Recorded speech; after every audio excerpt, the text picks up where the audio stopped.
Hi there, my name is Megan and welcome back to my channel. Today I'm going to be doing my 1000 subscriber Q&A as well as announcing the giveaway to my book depository raffle. So before we get into the questions, I just want to say that it is before 9 a.m. and I am filming this video. Grayson is at my feet here. He is going to be meowing like a needy Siamese kitten, and I have my Starbucks coffee. So I am ready to go. Here, let's say good morning, Grayson. Say, I'm going to be meowing a lot. That's what I do. Just ignore me. So you guys really submitted some awesome questions, and I really had to think about a lot of them, which was surprising, but I really appreciate it. And a lot of these questions came from other small booktubers, so I'm going to go ahead and link all of their channels down below. If you have not already checked out their content and subscribed, make sure you do so because they are just awesome channels. The first question comes from Naomi over at Naomi's Bookshelf, and she asked, what's the most surprising book that you've read because of BookTube? And I'm going to go with Recursion by Blake Crouch. I read this last year, and I had never heard of Blake Crouch as an author before I started my BookTube channel, and I've never read Dark Matter. And this book was really surprising because I'm not usually a fan of time travel novels. I kind of avoid them, actually, and this one I really enjoyed.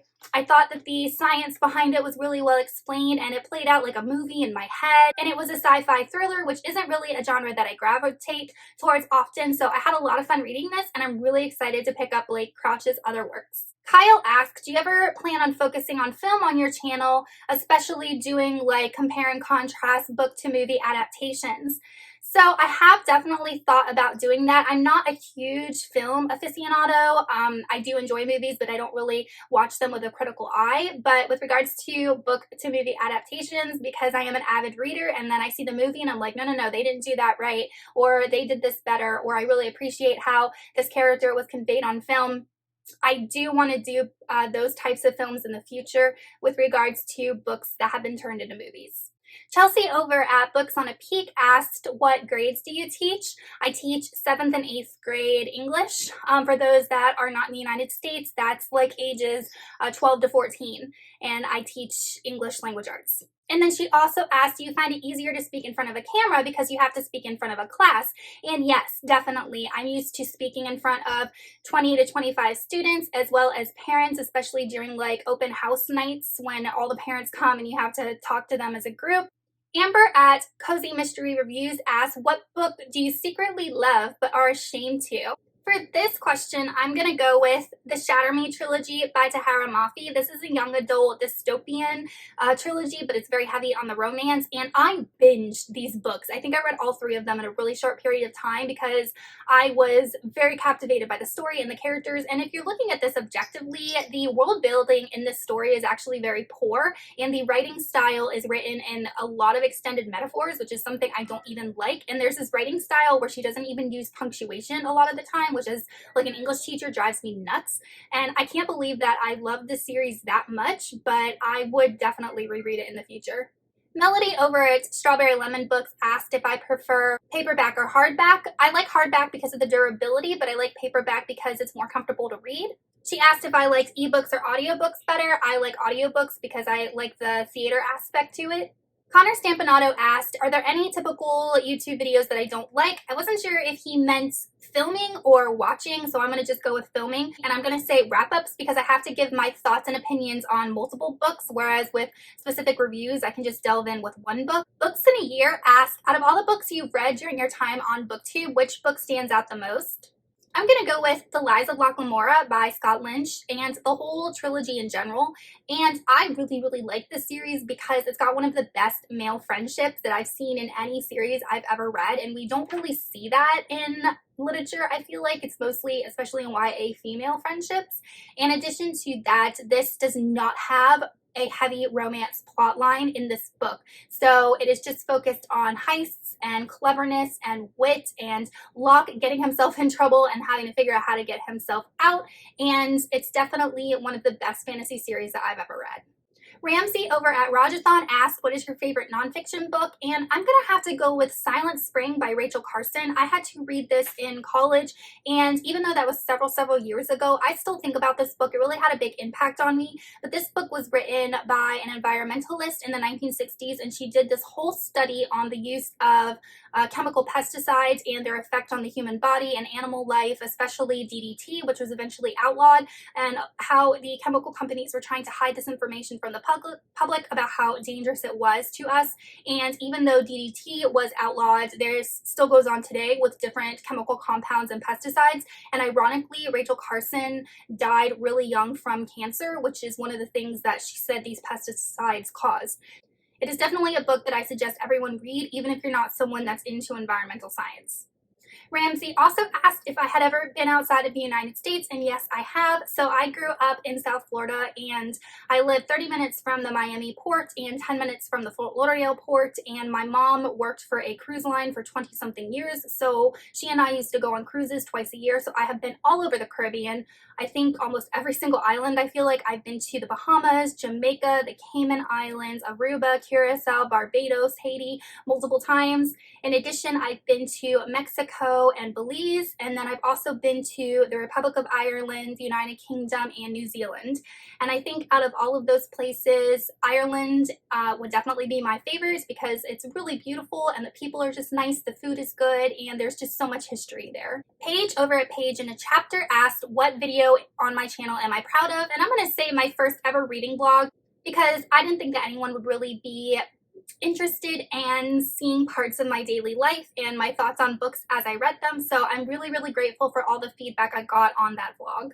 Renee over at Purr asked, what is my favorite underrated book? And I feel like I've talked about this already so much on my channel, but that would be the Risen Kingdoms series by Curtis Craddock. This is an Alchemy, a Masques, the first book in the trilogy, I think it's going to be. And this book is like nothing I've ever read before. It's got a very steampunk vibe. It is based off of a historical like French society. There is a musketeer as a main character, and the female lead is one of the best female protagonists I've ever read in literature. She's born into a family of sorcerers, but she doesn't have any sorcery power. She has a deformed hand, and in this world, women are slightly oppressed, and she uses her wit and her cleverness and her intelligence. She is a master mathematician, but she hides it because women aren't supposed to do math, to help her overcome hurdles.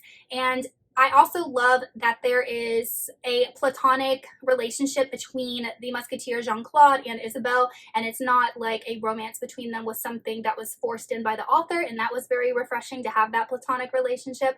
So it's definitely an interesting high fantasy read that I recommend if you like high fantasy. Erica over at Rikasaeles, forgive me if I'm saying that wrong, asked a couple of questions. Number one, she asked, how do you stay consistent and motivated on your channel? First off, I think that it is easy to be motivated to do something that you enjoy doing, and I prefer to film a lot of videos on one day because I find it a lot easier to get that filming knocked out, that editing knocked out, and then just schedule my videos. So I try to plan a little bit ahead with certain videos I want to film on a certain day. That way I'm not stuck filming like every weekend, which can really take up a lot of time. The second question she asks is, what are some of the best books you've read because of recommendations from others? And I'm assuming she means BookTube. So I'm going to choose some young adult for this answer because a lot of booktubers do talk about young adult a lot. And I'm going to say A House of Salt and Sorrows by Emily A. Craig. This is a debut novel, and very rarely do I purchase a debut author. And this book just sounded so interesting, and Reagan from Peruse Project, I think, included it in a reading blog, and the way that she described it and the creepiness and the little bit of horror and the fact that it was a fairy tale retelling really interested me. So I picked it up and I gave it 5 stars. I loved it, and I'm going to read anything else that this author puts out. And then the third question she asks is, how do you balance reading and filming into your other obligations and hobbies? So I kind of answered that where I said that I plan out my videos ahead of time and I try to film multiple on one day. As for reading, I utilize audiobooks. I set aside time each day to read, and I set myself goals. So as long as you kind of have a structure to balancing the things you love in your life, it's really easy to get to all of them, in my opinion at least. Jessie over at the Bookish Mom asked, if you could spend the day with one fictional character, who would it be and why? And I'm going to choose Jo March from Little Women. I feel like Jo and I have a lot in common. She absolutely loves books and reading and learning new things, and she's a writer, and she's constantly imagining stories in her head, and I do the same exact thing. But she's a little bit different from me because I feel like she's more I want to say, reckless and headstrong and a little bit more outspoken than I am. So we would have that love of reading and learning and writing, but then we are opposites with regards to our personality. So I would definitely love to spend a date with Joe. Robbie over at And His Nose Stuck in a Book asked, if you could forget reading a favorite book and then reread it again for the enjoyment, what would it be? And this would be The Raven Boys by Maggie Stiefvater. I read this book and I absolutely fell in love with these characters, especially their dynamic with one another. Just the way they act as a group, the way that they care about each other and talk about things and do things together. It was just one of the best friend groups that I've ever experienced in a series, and I read this book and I immediately bought the rest of the series, and it's one of my favorite YA fantasies of all time. Aurora's Book Corner asked, what is your favorite book cover? And I couldn't help but pick up Ink by Alice Broadway. This is a YA dystopian that I haven't read yet, but I just think it looks like a copper penny. I love it. It's all shiny and foily. And then the inside is absolutely gorgeous too. It has like the same coppery designs on the front, and then it has these absolutely gorgeous end pages. So this is one of the prettiest books that I own, and I definitely look forward to reading it eventually. Samantha over at Samasaraus Reads asks, do you have any advice for new booktubers? Really the only thing I can think of is to be involved in the community, support other booktubers, watch their content, comment on their videos, give them likes, and subscribe to them if you really enjoy their content, because we're such a small community and it's important to support one another. And I would also say to talk about things you like, be yourself, and upload consistently. Halley Hopson asks, how long have I been a Christian? Since I was 8 years old, and then when I was in my mid-20s, I rededicated my life to Christ after I went through some hardships. Then she asks, what is your favorite non-fiction Christian book? And I'm going to go with Finding Jesus in the Old Testament by David Limbaugh. This one really delves into the Old Testament, which is very, very hard to get into and hard to understand because it's filled with Jewish law, but then there's also like beautiful poetry and prose. And this book really tackles being able to find the prophetic parts of the Old Testament that deal with Jesus coming and death. So it was really interesting. I learned a lot. I've read other works by David Limbaugh. It does read kind of like a textbook, so you really have to know that going into it. This is one of the books where I had to set goals every day of how many pages I was going to read because it is a meticulous read, but I actually learned a ton and I really liked it. I gave it 5 stars. And then she asks, what is my favorite worship song? And I'm gonna say, I Love You, Lord. It is a very short song and it's one that I know all the words to and I sing it to myself quite a bit. And lastly, we have Heather over at Belle's Library, and she asks, what are some of my hobbies? I have a couple. I'm really into fitness. I'm always looking for new workouts, and I use it as a way to combat stress and depression, and it really does work. I also enjoy nutrition and reading about nutrition. I love traveling. I try and go someplace new every year that I've never been before, whether inside the country or outside the country. And I also really like cooking. I'm always trying out new recipes and things like that, and I'm kind of getting a little bit more into baking as well. Alright guys, so that is it for my Q&A. If I did not get to your question or I happened to miss it or not see it, I am so sorry, but thank you so much for all of those people that provided me questions. It was so fun to answer them. So now I'm going to announce the winner of the Book Depository giveaway up to $20. I stayed up till midnight last night so I could go ahead and have Rafflecopter choose the winner for me right at midnight. And the winner is, forgive me if I'm saying your name wrong, but Aylin or Island from Brazil. She won the giveaway, and thank you so much for supporting my channel and subscribing and watching my videos. I am so happy to connect with you. I will be reaching out to you shortly via email to discuss the specifics of your prize. All right, you guys, so that is it for my 1,000 subscribers Q&A and giveaway announcement. Let me know in the comments if you have read any of the books that I discussed here or your thoughts on them, or go ahead and answer some of these questions because they were really thought-provoking. And if you are not already subscribed to my channel, please go ahead and do so by hitting that subscribe button as well as the little bell icon so you can be notified every time I post new content. I post new videos every Sunday morning, and sometimes I post bonus videos in the middle of the week, and I will see you soon with another one. Goodbye.